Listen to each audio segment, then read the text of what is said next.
O culto da família, onde o Senhor ele é glorificado. Amém. Essa semana eu estava refletindo sobre o nosso melhor a Deus. Tivemos um irmão em Cristo essa semana, pastor, que foi recolhido. É um conhecido muito antigo da família da minha esposa, e eu o conhecia também. E eu lembro do último culto que eu vi ele. Eu estava no outro extremo, na primeira galeria, lá na sétima, e eu vi ele descendo a escadaria junto com a sua esposa, e aí eles assentaram, né? E aí, durante a semana, fiquei sabendo que o Senhor recolheu.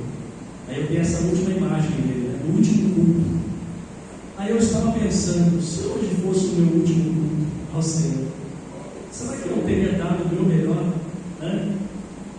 Porque muitas vezes nós assistimos um jogo de futebol e nós doamos a nossa vida pela torcida do nosso time preferido, né? A gente grita, alguns saem na rua quando o time faz gol, saem gritando, celebrando a vitória. Quando o time ganha um campeonato, ele celebra, ele corre, é como se ele tivesse ganhado alguma coisa, não está ganhando nada, né? O time dele ganha, os jogadores vão ganhar alguns milhões, o clube ganha outros milhões, mas ele, como torcedor, não está ganhando nada, né? Pelo contrário, ele está gastando. Porque ele vai comprar uma camisa oficial do time, vai pagar 200, 300 reais, vai comprar uma bandeira do time, né? Então ele está gastando financeiramente e depois a vida dele também, né? E aí eu fico pensando, eu estava alguns anos atrás, esse é o meu filho Xerri, que está me acompanhando hoje. Alguns anos atrás, eu pagava a eles, pastor, eu fazia uma propina lá em casa, eu pagava os meus filhos para ele glorificar a Deus. Eu falava para ele e para o outro, falava, quem dá o maior glória a Deus na igreja vai ganhar R$2, né? Aí um gritava, glória a Deus, se escondia com vergonha, né? Aí o outro gritava para ver se ganhava os R$2 no final do culto, né? E hoje eu vejo os meus filhos adorando a Deus espontâneo, é uma alegria para nós, né? Então o que eu quero dizer com isso, irmão? Nós não somos telespectadores do culto, nós somos adoradores, amém? Nós não viemos assistir o culto, nós viemos prestar o culto ao nosso Deus, amém? Então, se esse for o meu último culto, que eu preste o meu melhor culto ao Senhor nesta noite, amém? Eu quero agradecer a Deus, em primeiro lugar, por esse privilégio, essa honra, de poder mais uma vez estar nesta casa de oração. Agradecer também a pessoa do pastor Saulo, obrigado, pastor, pelo carinho. O pastor Oswaldo, ele nos coloca ali uns meses na escala, né?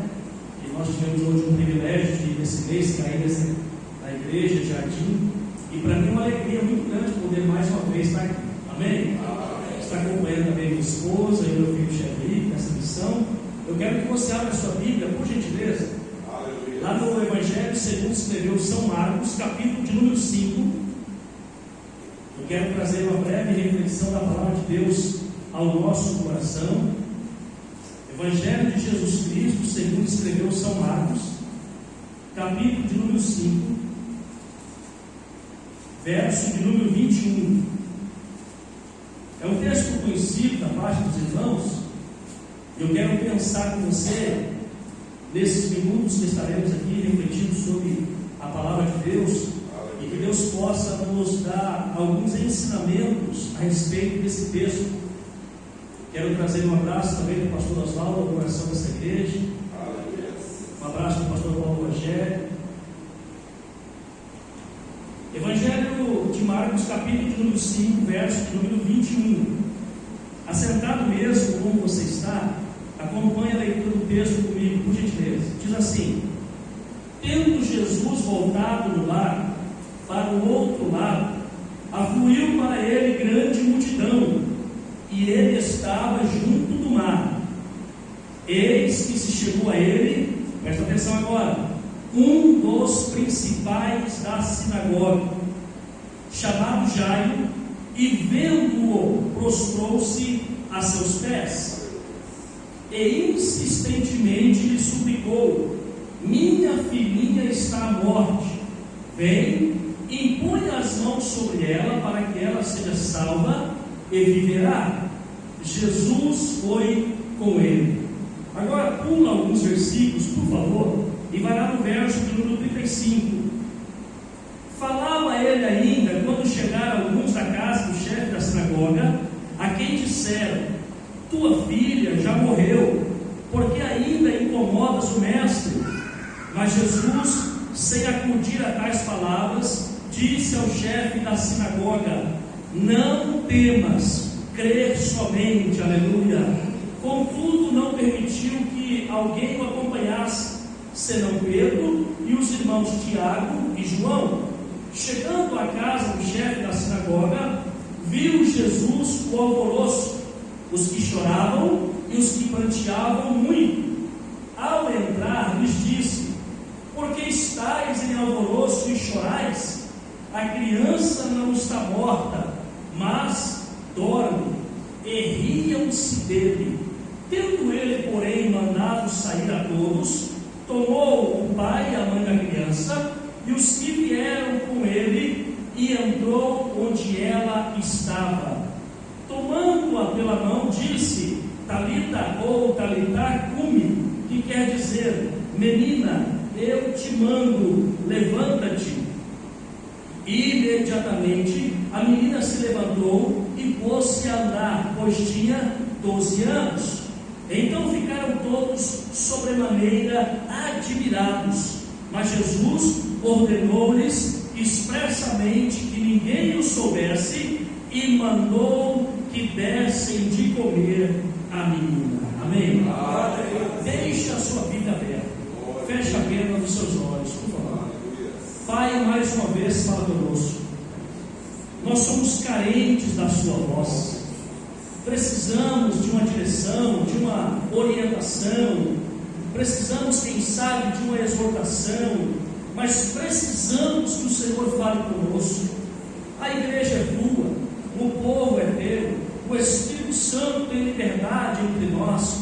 O Senhor pode curar os que estão enfermos nesta noite. O Senhor pode renovar os que estão abatidos nesta noite. O Senhor pode salvar quem estiver perdido nesta noite. Contudo, ó Deus, tudo o que fizermos aqui, seja para glorificar o teu nome, seja para honrar o teu nome, seja para tudo, para a honra e glória do nome de Jesus. Assim nós oramos agradecidos. Amém. Amém, meus irmãos. A missão de Jesus. Quando você olha nos capítulos anteriores, você vai ver Jesus trabalhando em muito. Jesus cura o endemoniado de Gadara. Jesus chega cansado do outro lado, e logo, provavelmente, aquele homem chamado Jairo, ele chega diante de Jesus e faz um pedido. Ele faz um pedido que é algo que é atípico, porque nós vamos ver por que esse homem, ele faz um pedido, e esse pedido que esse homem faz para Jesus não era muito comum. Nós vamos saber o porquê disso. Só que quando esse homem faz um pedido a Jesus, Jesus atende o seu pedido. A Bíblia diz que Jesus vai até a casa desse homem, só que no meio do caminho aparece uma outra atividade. Alguém toca em Jesus. Jesus para agora para responder um outro clamor. Era a mulher do fluxo de sangue. Jesus então cura aquela mulher. E aquele pai que estava esperando por um milagre, então acompanha Jesus para ir até a sua casa. E ali Jesus opera um grande milagre na vida e na família desse homem. Eu estava alguns dias, irmãos, dirigindo para o meu trabalho, e eu estava pensando sobre isso, pastor Saulo, sobre os problemas que nós, como cristãos, como pessoas, como gente, estamos vivendo neste mundo. O noticiário que nós ouvimos na TV, nos noticiários do rádio, parece que não são muito bons. É guerra de um lado, é tragédia de outro, é doença se alastrando, é tantas coisas ruins que vai acometendo, que se você não tiver o seu coração guardado em Deus, você entra em depressão, você entra numa tristeza tão grande que parece que não tem jeito. Você começa a ficar aflito. Para você que não lê a Bíblia, que a Bíblia é um antídoto contra isso. A Bíblia é um remédio contra essas coisas ruins deste mundo. Para você que não lê a Bíblia, você não sabe o que está perdendo, porque o noticiário não é muito bom. E quando você está sendo acometido, quando você está sendo atacado constantemente pelas más notícias, o seu coração começa a ficar com medo, começa a ficar deprimido. E eu estava passando por alguns minutos assim dentro do carro. Comecei a ficar triste e pensei até em chorar. E a minha alma questionou: Senhor, por que isso? Por que essas coisas estão acontecendo? E uma voz, que eu creio que foi a voz do Espírito Santo, falou ao meu coração naquele dia: confie em mim, porque tudo vai acabar bem. Aleluia. E essa palavra, irmão, alimentou a minha alma. O Espírito Santo falou ao meu coração: confie em mim, porque tudo vai acabar bem. Na mesma hora veio esse texto de Jairo no meu coração. Quando Jairo, Jesus olha para ele, e Jairo recebe aquelas más notícias, dizendo: Jairo, não incomodes mais o mestre, porque a sua filha já morreu. Jesus olha para Jairo e dá uma palavra para Jairo: não temas, crê somente. Aleluia. Jesus estava querendo dizer para aquele homem naquele dia: confia em mim, Jairo, porque tudo vai acabar bem. Aleluia. Eu estou pensando sobre esse texto. Eu quero extrair daqui, dessa história, algumas lições que eu quero compartilhar com você nesta noite. Algumas lições que, quem sabe, você possa ter um ano de 2024 diferente. Quem sabe o ano que passou de 2023 não foi um ano tão bom para você, não foi um ano tão bom para a sua família, mas que esse ano, nós estamos indo para o terceiro mês do ano, e esse ano de 2024 pode ser um ano diferente, um ano abençoado, um ano cheio do poder de Deus na sua vida, em que você possa experimentar algo novo da parte de Deus. Aleluia. A palavra que eu tenho para você é: confie em Jesus, porque tudo vai acabar bem. Confie em Cristo, porque tudo vai acabar bem. A primeira lição que eu aprendo com esse homem está no versículo de número 22, Marcos 5, 22. A Bíblia vai dizer: eis que se chegou a ele um dos principais da sinagoga. Irmão, quando a Bíblia fala que Jairo era um dos principais da sinagoga, ela está fazendo uma referência de que Jairo não era um qualquer, não era um leigo em relação ao assunto que nós estamos falando. Jairo era conhecedor das Sagradas Escrituras. Jairo sabia que ele não podia se curvar diante de uma pessoa. Jairo, como um bom judeu, ele não podia se curvar ou buscar um milagre por um outro profeta que não fosse o Deus de Israel. Quando Jairo, ele sai da sua casa e vai buscar um socorro em Jesus Cristo, Jairo está ensinando para nós nesta noite uma grande e poderosa lição. Nós precisamos romper, nós precisamos ter coragem para romper com algumas cadeias. A primeira cadeia que Jairo rompe nesta noite é a cadeia da religiosidade. Jairo era um homem religioso, ele era um dos líderes da sinagoga, ele era um dos principais da sinagoga. Era Jairo quem organizava a liturgia do culto naquela época, era Jairo quem escolhia os pregadores que iam ler o pergaminho naquela época, era Jairo quem organizava a igreja daquela época. Quando Jairo, ele olha para Cristo, e ele olha, Jairo sabe que ele precisa de um milagre, e ele olha para a sua religião, ele sabe que a sua religião não estava fazendo nada por ele, e ele precisava então agora de um socorro, precisava agora que seu pedido fosse atendido, e ele vai até Jesus. E não seria fácil Jairo romper a cadeia da religiosidade, porque provavelmente Jairo era um homem influente, Jairo era um homem de influência na sua religião. Jairo precisava romper. Não seria fácil, mas seria necessário. Muitas vezes, irmãos, nós não recebemos milagres da parte de Deus porque não estamos dispostos a romper com alguma coisa que tem nos amarrado, que tem nos prendido de termos um encontro com Deus, que tem nos prendido, que tem nos amarrado de termos uma experiência poderosa com Deus. Quantos de nós estamos presos a algumas barreiras, a alguns obstáculos, e não estamos dispostos a romper para termos sobrenatural com Deus. Esse homem nos ensina uma grande lição. Precisamos ter coragem para romper com as cadeias que nos prendem. Quem sabe uma cadeia da religião, quem sabe uma cadeia do sofisma, quem sabe uma cadeia do uso, costumes. É alguma coisa que precisamos romper, que será necessário para termos um encontro com Jesus. Esse homem recebeu o seu milagre porque ele esteve disposto a romper com alguma coisa que o prendia. O que tem prendido você nesta noite, meu irmão? O que tem prendido você nesta noite, minha irmã, de ter um encontro com Cristo?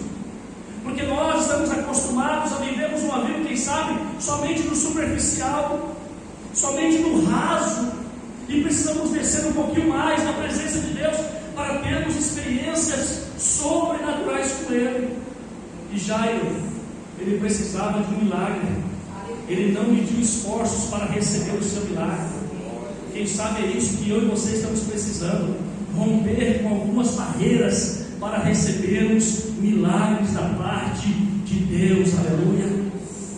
Eu fico pensando que muitos de nós queremos experiências sobrenaturais com Deus, mas não estamos dispostos a fazer um pouquinho mais.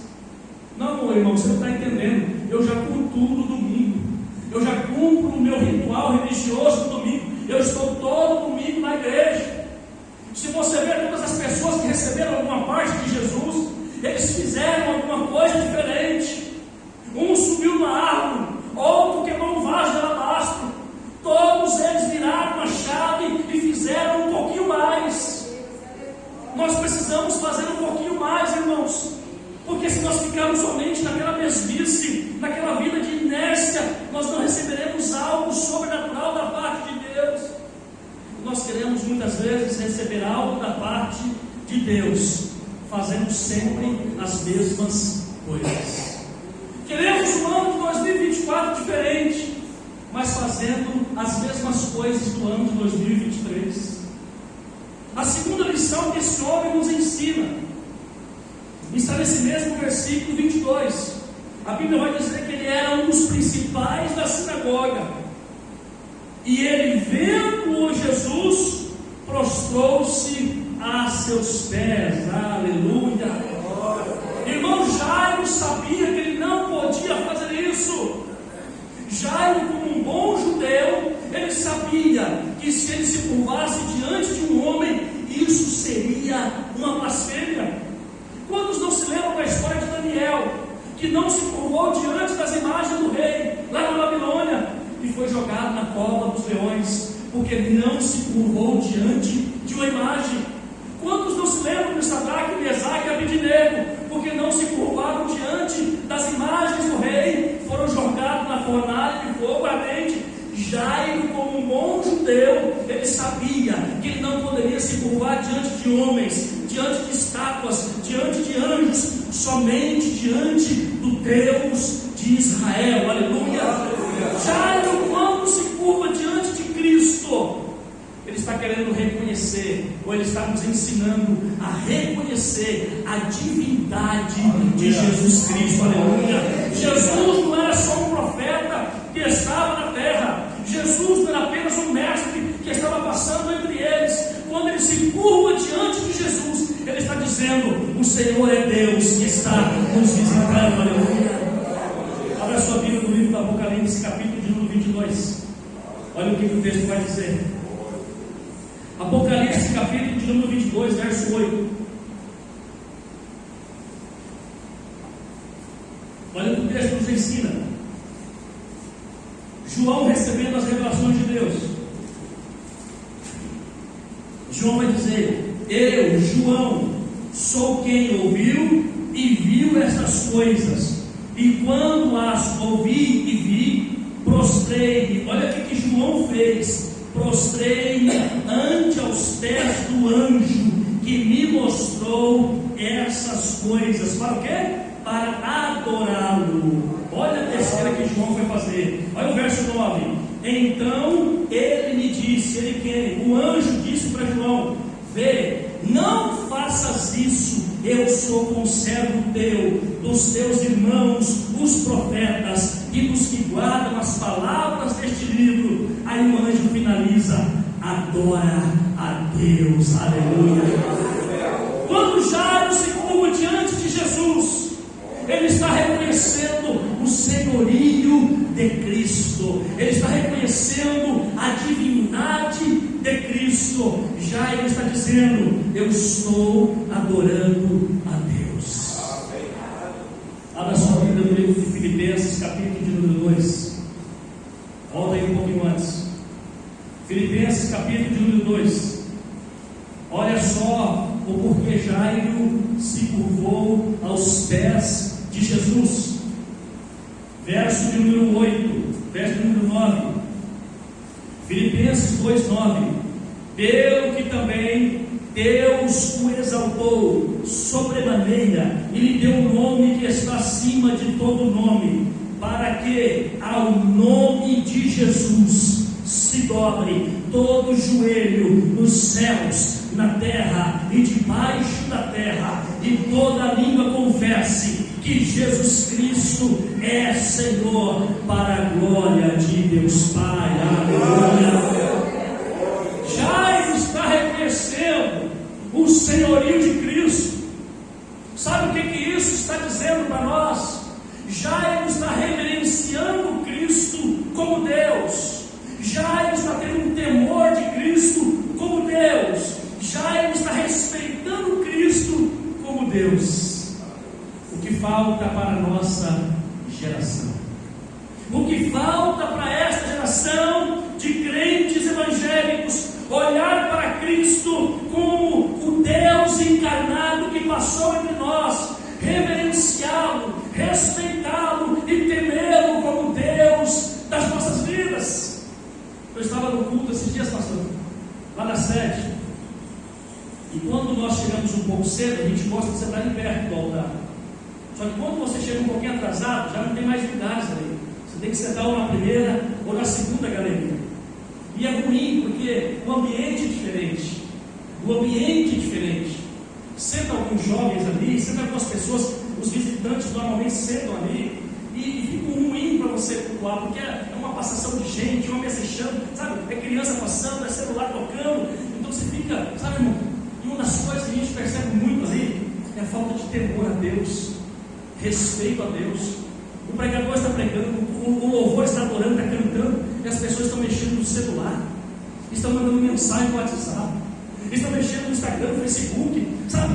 Irmãos, está faltando reverência e temor a Deus nesta geração.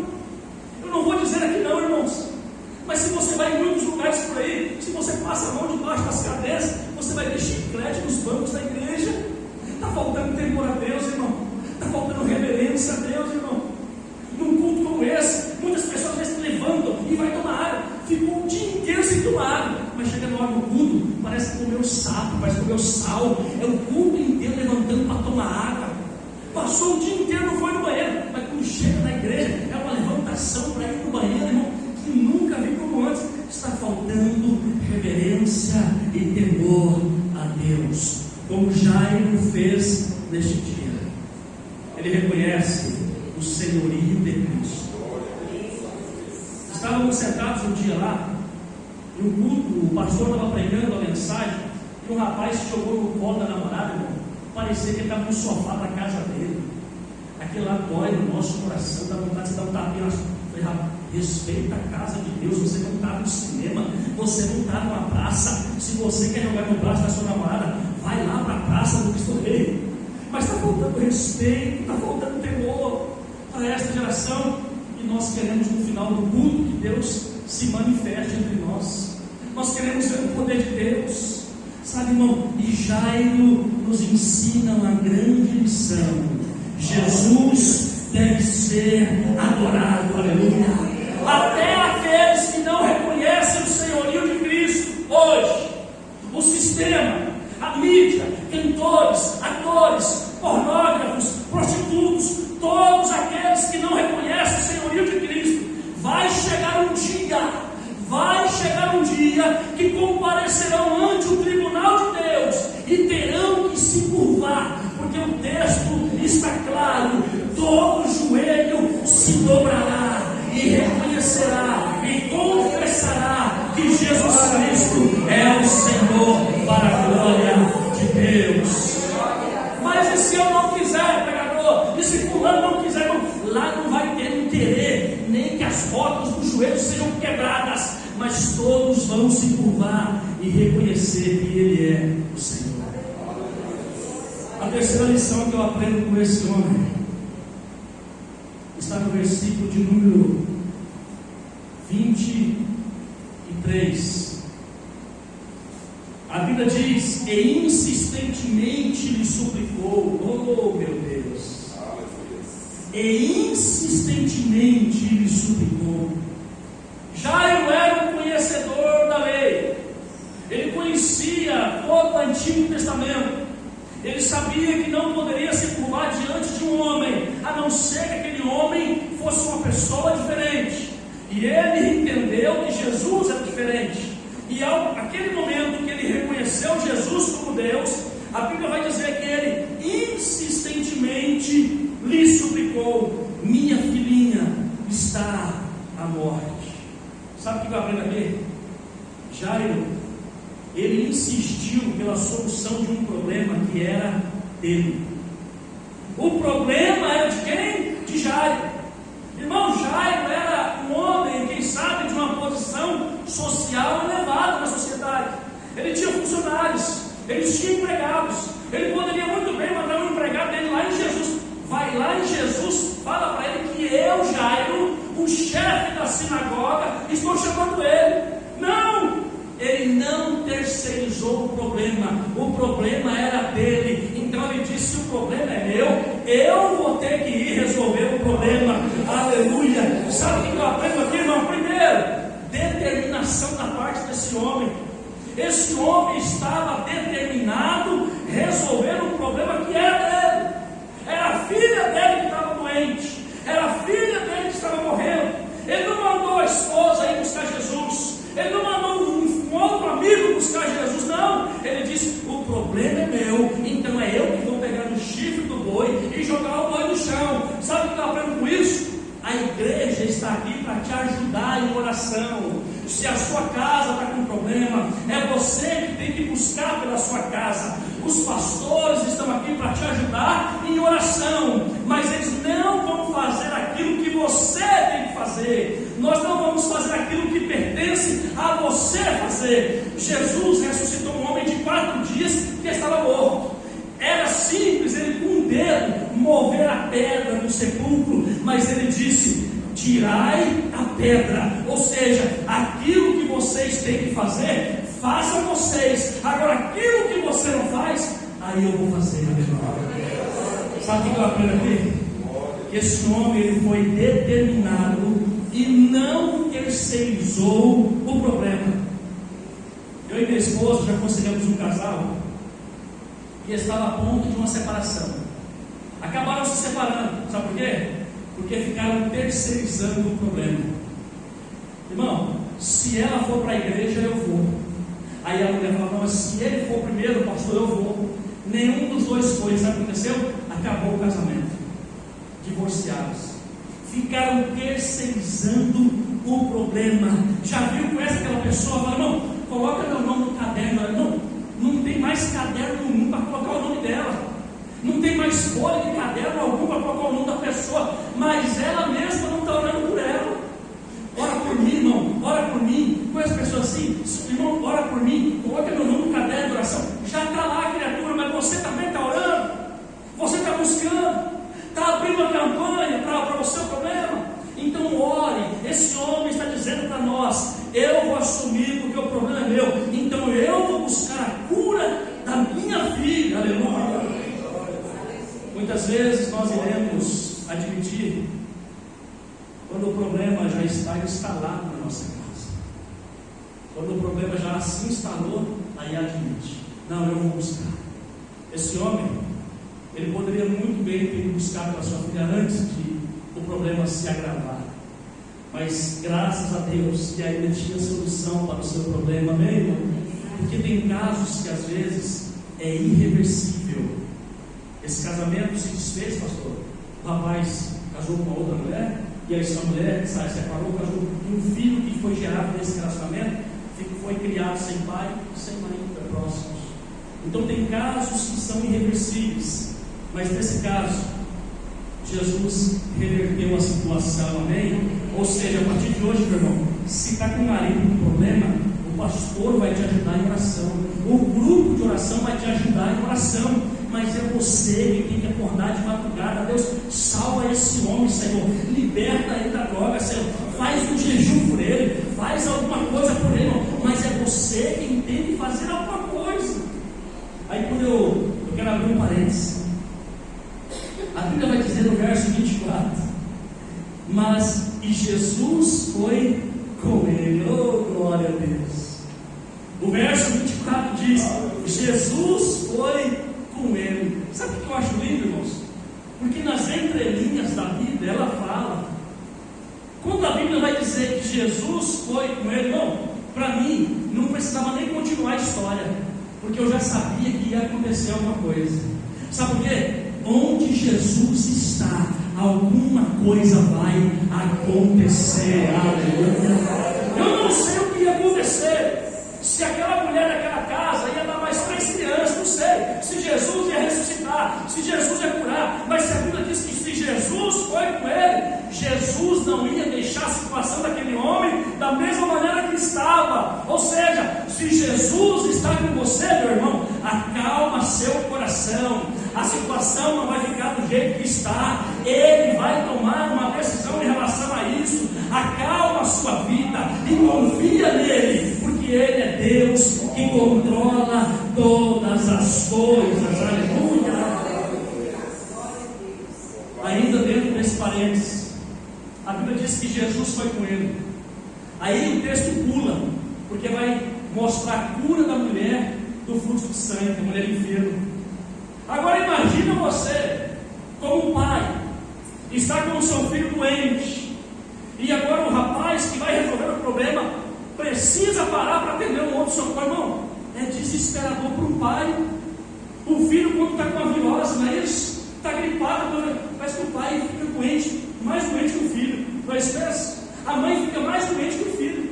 Não é só uma gripe, é só uma virose, dá uma vitamina C, que é só... Não, o pai pensa que já vai morrer. Sabe? Agora imagine esse pai.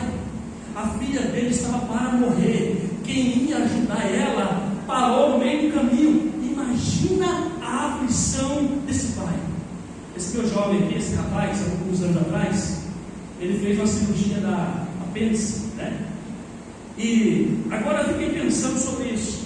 Já pensou se na cirurgia o médico para a cirurgia dele para atender um outro paciente que estava no saco grave?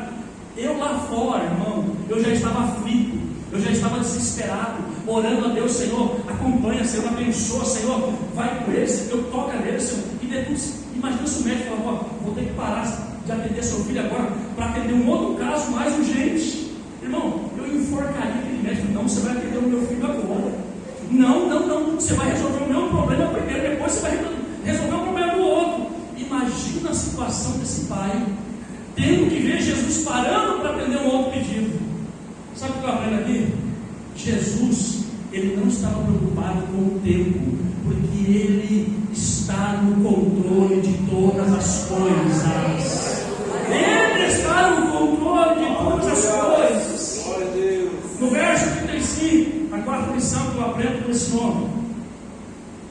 Irmão, a hora que der meu tempo, você desliga a luz, aí eu vou entender que acabou, tá bom? Verso de número 35, olha aqui o texto, vai dizer: mas Jesus, sem acudir a tais palavras, disse ao chefe da sinagoga: não temas, crê somente. Aleluia. Vai comigo, por favor, lá no verso 38. Olha o verso 38. Chegando à casa do chefe da sinagoga, viu Jesus o alvoroço, os que choravam e os que pranteavam muito. Ao entrar, lhes disse: por que estáis em alvoroço e chorais? A criança não está morta, mas dorme. E riam-se dele. Tendo, porém, mandado sair a todos, tomou o pai da criança e a mãe da criança e os que vieram com ele, e entrou onde ela estava. Quarta lição que eu quero compartilhar com você esta noite: afaste da sua vida pessoas que estão afastando você de Deus. Jesus, ele estava cheio de fé com aquele homem. Jesus acaba de curar aquela mulher enferma. Jesus fala para aquele pai: agora vamos resolver o seu problema, vamos curar sua filha. Aquele pai está cheio de fé.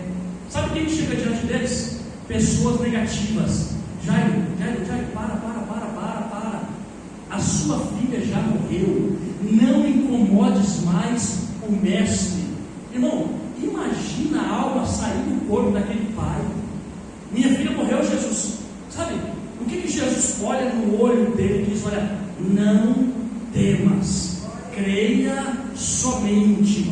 Não dê ouvidos a esses negativos. Não dê ouvidos àqueles que não acreditam no meu poder. Aí lá no verso nós vemos o seguinte: Jesus chega na casa do chefe da sinagoga e lá um alvoroço. Jesus então chega: o que é isso? O que está acontecendo?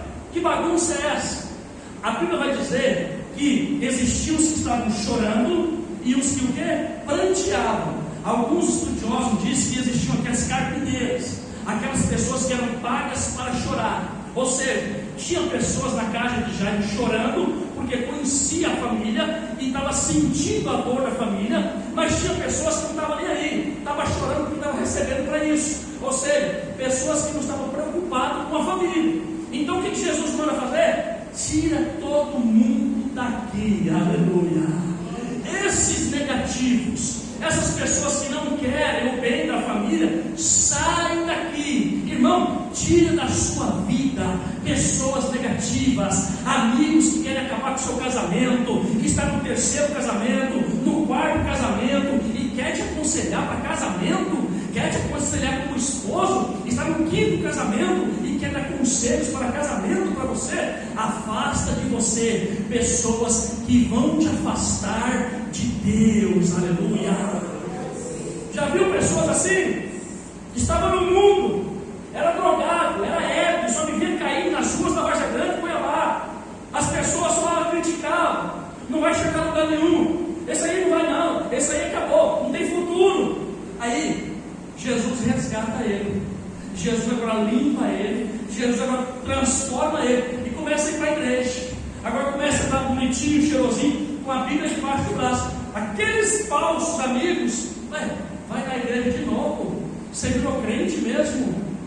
Com Bíblia agora? Para que andar com Bíblia? Já vai na campanha de oração de madrugada. São pessoas negativas que estão afastando você de Deus. Jesus está dizendo aqui no versículo de número 40: coloque todos para fora, aleluia. É só isso aqui, meu irmão. Opa, bom dia, tudo bem? Opa, boa tarde, beleza? Nada de convivência, nada de compartilhar. A Bíblia vai dizer, e aqui eu quero partir para a minha quinta lição, para caminhar para o encerramento. A quinta lição: Jesus vai dizer para eles: tirem todos para fora. Aí a Bíblia vai dizer: tomou quem? Tomou o pai e a mãe da criança e aqueles que vieram com ele, os amigos dele, certo? E a Bíblia vai dizer o quê? E entrou onde ela estava. Aqui eu aprendo uma lição, irmão, que quem sabe é uma lição que pode estar faltando na minha e na sua vida. Quando Jesus entra onde ela estava, provavelmente aquela criança estava num quarto, porque eles já estavam dentro da casa. Jesus entrou na casa, viu o alvoroço, então a criança não estava ali, concorda? Então se eles entraram onde ela estava, porque ela estava num novo ambiente. Deixa eu te falar um negócio. Alguns anos atrás eu perdi meu pai. Meu pai, quando ele estava muito doente, ele não ficava na sala, porque quando você está com mal-estar, eu digo por mim, você não quer ficar na sala, você não quer ficar lá fora, você quer ficar deitado no quarto, é um lugar de repouso, tá? A minha sogra, alguns anos atrás, quando faleceu, eu estava lá em casa, minha esposa lá na casa da mãe dela, ela me ligou: corre para cá que a minha mãe acabou de falecer. Quando eu cheguei lá, minha sogra estava no quarto, na cama dela, onde ela sempre deitava. Sabe o que eu aprendo aqui? Que aquela menina provavelmente ela estava no quarto, e quarto é lugar de intimidade. Quando eu olho para esse texto, eu vejo que Jesus, ele chama os pais daquela menina e os seus discípulos para um lugar de intimidade. É no lugar de intimidade que Deus vai operar o milagre, aleluia. Aquela criança foi ressuscitada num lugar de intimidade. E o que significa isso, pregador? Jeremias 33:3 diz: clama a mim e responder-te-ei, anunciar-te-ei coisas grandes e firmes que não sabes, aleluia. Sabe o que eu aprendo aqui? Quer ter experiências com Deus, irmão? Entra num quarto de intimidade com Ele, aleluia. Nós, irmãos, estamos muito ligados à internet. É Facebook, é Twitter, é TikTok, é Instagram. Essas coisas têm nos afastado de Deus. E Jesus está dizendo: filho, filha, quer intimidade comigo? Entra no teu quarto e fecha a porta do teu quarto e ora ao teu Pai que vê em secreto. O teu Pai que te vê em secreto, Ele te responderá, porque é no quarto de intimidade que as coisas vão acontecer, aleluia. Estamos perdendo muito tempo, irmão, na televisão. Nós vamos assistir um futebol, é 1h30. Vamos assistir uma série, é de 2 a 3 horas uma série. Nós vamos mexer no TikTok, no Facebook, no Instagram, nada, é 40 minutos. Mas quando nós somos convocados a orar, nós não conseguimos orar 30 minutos. Nos nossos joelhos parece que tem uma bola, parece que nós batemos no chão e já levantamos. Nós somos convocados a ter experiências com Deus nesses dias tenebrosos. E experiências com Deus só vem através da intimidade com Deus. É no nosso quarto de oração que as coisas vão acontecer. É nos quartos de orações que a intimidade vai acontecer. Sabe por quê? Porque lá no quarto de oração ninguém está vendo, mas pode ter alguma coisa morta na sua vida. E na intimidade com Deus, aquilo que está morto vai voltar a viver, aleluia. O casamento está morto, entra num quarto de intimidade com Deus, que o casamento vai voltar a viver. A minha vida espiritual está morta, pregador, entra num quarto de intimidade com Deus, que a sua vida espiritual vai voltar a viver. É num quarto de intimidade com Deus, que aquilo que está morto volta a viver. Jesus entrou, tocou na menina, e a menina imediatamente se levantou. A Bíblia vai dizer que ela tinha 12 anos. Uma criança com 12 anos ninguém segura, não é verdade? Para aqui, mexe ali, vai lá e mexe na tomada, desliga ali, vai lá e quer saber tudo. A criança não parou, porque ela voltou a viver, trouxe vida. Aquilo que estava morto, aquilo que estava triste na família, aquilo que estava angustiante para aquele pai, para aquela mãe, Jesus deu a vida outra vez. Ei, Jesus pode ressuscitar o que está morto na sua vida, aleluia. Eu quero encerrar, concluindo.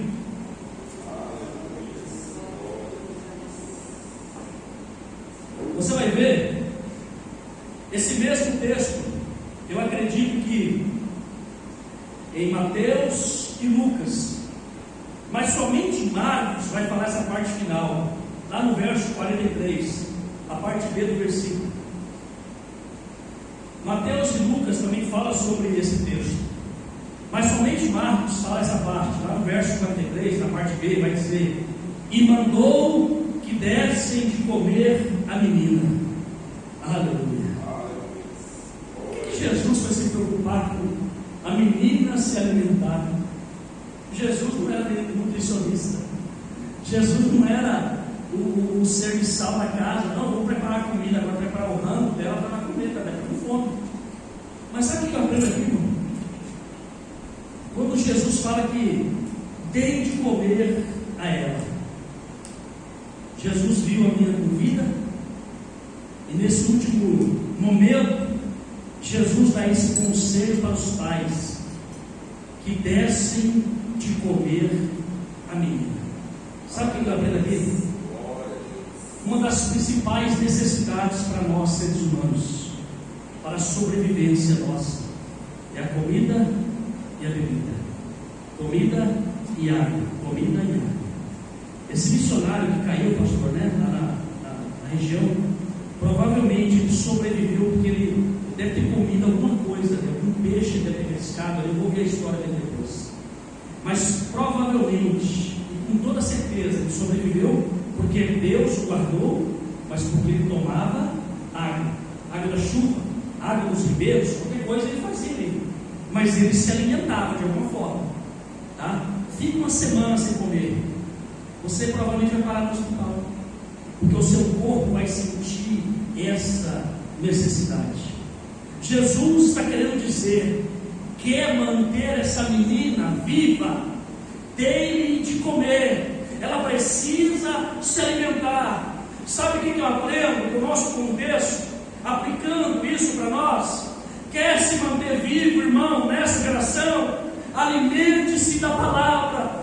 Quantos de nós, irmãos, estamos vivendo como aqueles filmes zumbis, como pedaços de carne andantes, pedaços de carne que somente têm vida externa, mas não tem vida interna? Por quê? Porque não estamos nos alimentando. E o alimento do crente, todos nós sabemos, é a palavra de Deus. Aleluia. Quando eu olho para a Bíblia, eu vejo Jesus dizendo: essa criança estava morta, eu ressuscitei ela, agora para vocês mantê-la viva, deem de comer. Sabe o que eu aprendo aqui? Eu estava morto no mundo, Jesus me deu vida espiritual, aceitei a Cristo, agora estou vivo com Deus, e para me manter vivo, eu preciso me alimentar da sua palavra. João capítulo 7, verso 37, Jesus diz: se alguém tem sede, venha a mim e beba. Eu olho para Jeremias dizendo, Jeremias 15, 16, as suas palavras são meu alimento, elas enchem o meu coração de alegria. E quando eu olho para a palavra de Cristo, eu vejo Jesus dizendo em Mateus 4, versículo 4, Jesus respondeu-lhes e disse: nem só de pão viverá o homem, mas de toda a palavra que procede da boca de Deus. Aleluia. Quer se manter vivo, meu irmão? Quer se manter viva, minha irmã? Alimente-se da palavra. Alimente-se da palavra. Eu não admiro, irmão, é inconcebível, é inaceitável um cristão passar mais de uma semana sem ler as Sagradas Escrituras. É inadmissível um cristão dizer que nunca leu a Bíblia inteira, que não leu a Bíblia um mês, não leu a Bíblia uma semana, não leu a Bíblia naquele dia. Irmão, como que você vai viver sem se alimentar da palavra? Alimente-se da palavra. Quer se manter vivo? Alimente-se da palavra. Agora, eu não posso ser leviano e fugir do tema proposto que eu fiz para vocês. Confie em mim, porque tudo vai acabar bem.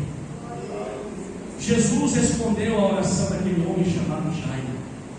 Mas quantas crianças, quem sabe, naquela idade daquela menina, também não ficaram doentes e morreram naquele período?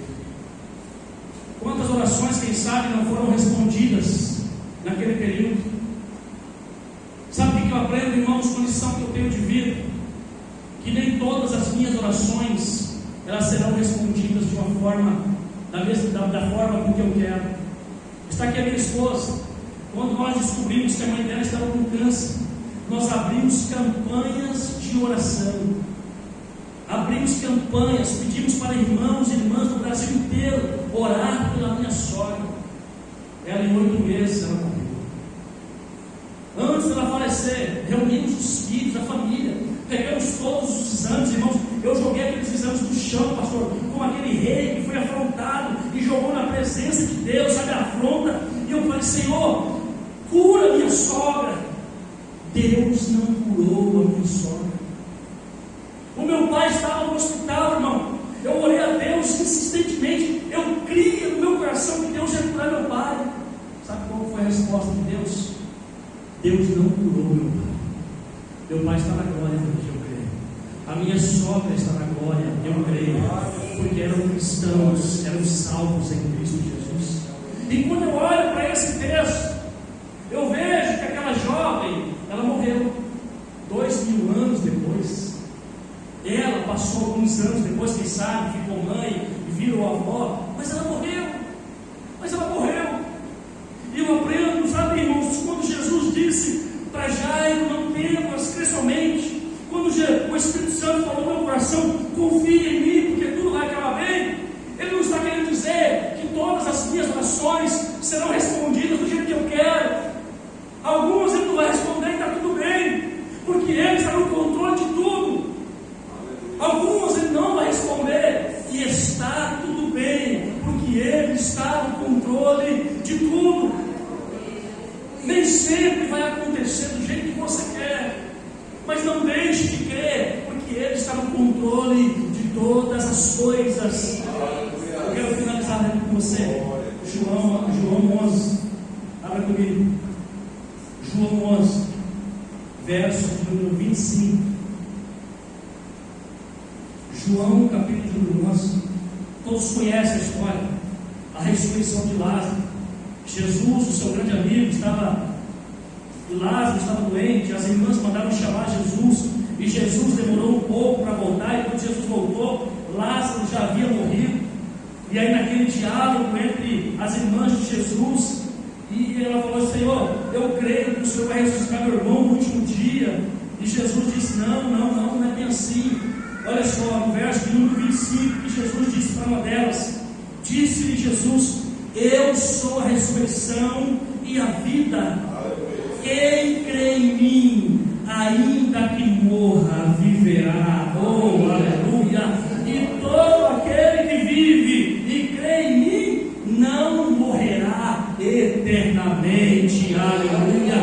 Ei, meu irmão, ei, minha irmã, o negócio que nós temos com Cristo não é apenas para esta vida, é para a eternidade.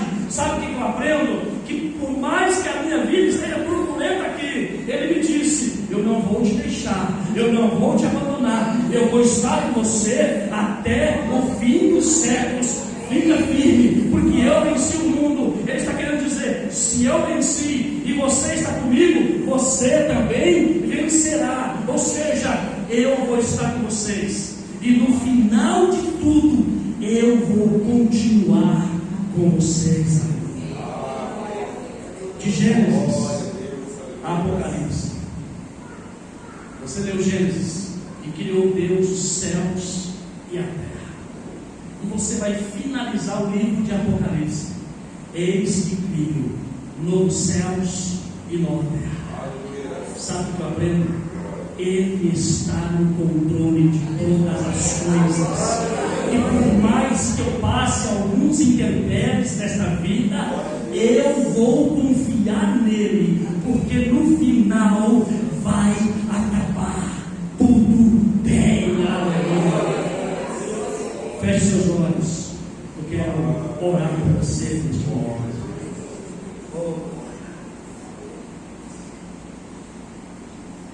Oh, glória a Deus. Meu Deus.